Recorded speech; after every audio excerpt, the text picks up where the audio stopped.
Hey, so this week, one of the biggest themes we've had is how can I improve my confidence quickly as a therapist, even if I've just graduated. So what I'm going to do in this video is I'm going to break down how I get confidence as a therapist in helping any patient who walks through the door.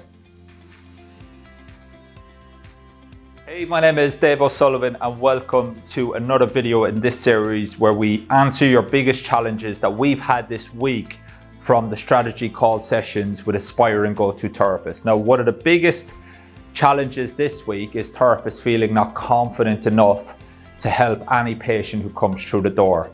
So when we actually look at confidence and we break it down, there's a few key concepts that will be really useful once you can understand this. And it's really going to focus your mind on where you need to go next in terms of your learning, but also in terms of the actions that you're going to need to take. So when we look at the word confidence can obviously have a lot of meaning, but there's three big things that are really important with confidence. And that's having confidence in yourself as a therapist. Now that's the overall confidence. I've got confidence in myself.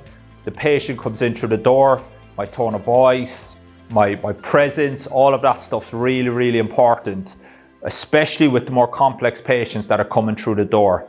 But there's two other facets that I think are really important with confidence, and that's knowledge. Okay, so do you have the knowledge to feel confident? Okay, and this is the one that therapists, from what we can see from talking to hundreds of therapists every month, this is the one that a lot of therapists are spending a lot of time on. But ultimately they're going in roundabouts, okay? Because the third facet that's often overlooked is application or ability to get results, okay? So ultimately, these all need to tie into each other, okay? So they all need to link to each other. And once you have the knowledge, but once you have also the confidence in applying that knowledge, okay, so the application, then your confidence as a person in whole tends to improve. And we see this time in, time out with the mentorship. Therapists come into the mentorship, they're lacking confidence, they're lacking the trust in themselves to get results. But once we give them the knowledge, but more importantly, once we show them how to apply that knowledge, and this really is what the mentorship's all about. Because ultimately it's about taking your knowledge and having the confidence to apply that knowledge. So you can read all the journals, you can read all the books in the world, and you can focus on this facet, but is it really going to help you get results? And if you look at how I write my books, I do it deliberately. I keep my books very, very simple. And that's why we have to look at this. We have to go, right, what is actually confidence? Confidence ultimately comes from having clarity, okay, on where you're going next and what you're doing. And when you've got clarity, you feel calm. So when a patient comes in the door, you're observing their movement, and you've got absolutely no idea what's going on. You don't know where to start. How are you feeling? You get overwhelmed. You've a lack of clarity. And then ironically, the voices in the head start getting even louder, okay, and there's even more, and then you don't know where to go next. Then your confidence as a therapist, your tone of voice will change, your body language will change, you'll start muttering words usually, you'll start to speak a lot more. All of that stuff happens. Versus, you have clarity on what the problem is, or you certainly know where to start, you feel calm, and then you ultimately take action. And that's really, when we take action, it needs to be some very, very simple steps. And that's why in the mentorship, in showing you how to apply this stuff, that's where the structure is going to control the chaos. Because getting someone from A to Z, it can be chaotic. You've got a patient coming in who's a person with a complete unique injury history, a unique personality, a unique experiences. They're not going to fit into the research papers that you've been reading. Okay, now it's very important. I'm not saying for a second that we discard evidence-based. I think evidence-based practice is critical, but we have to recognize that this is a person, a unique person. So we take the evidence base, we go, right, how can I apply that evidence base? And that's what we do in the mentorship, is we keep this very simple for you.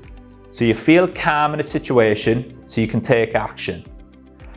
Now, the nice thing about having the structure is that even if you don't know where to go next with the patient, okay, or you don't know how to get the patient from A to Z, you don't even need to worry about that in the first session.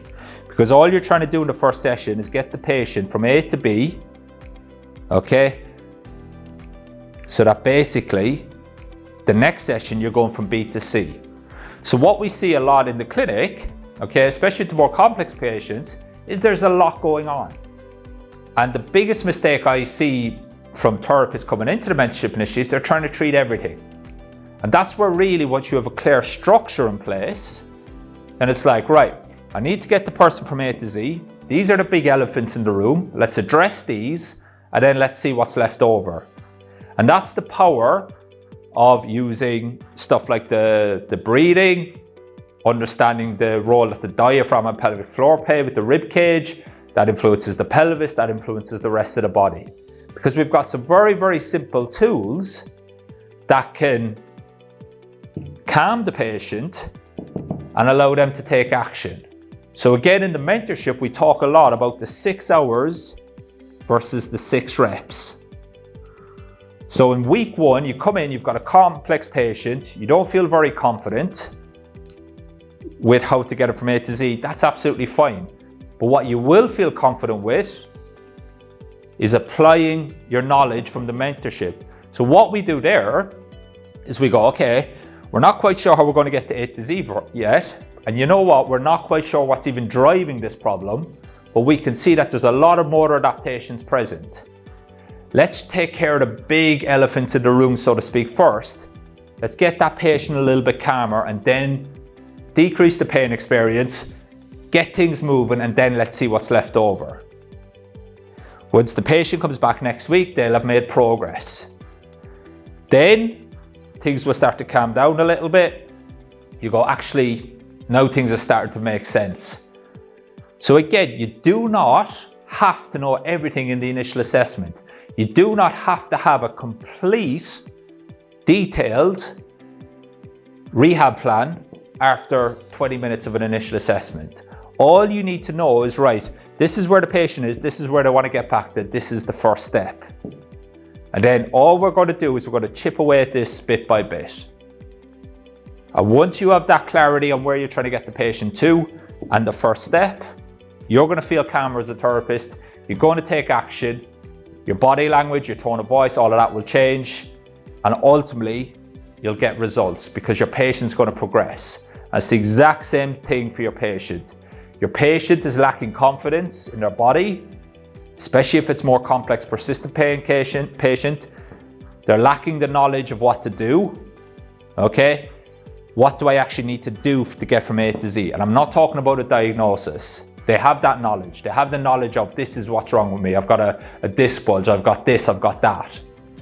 What they need is they need the knowledge of how do I take this information, this diagnosis, and how do I apply it so that I can get real world results? How can I get from A to Z? And that's the biggest misconception I see in the physio world these days is we're so focused on a diagnosis and the knowledge, and we're so focused as therapists on priding ourselves of, oh, I got that diagnosis right. Well, guess what? That doesn't matter to a point, okay?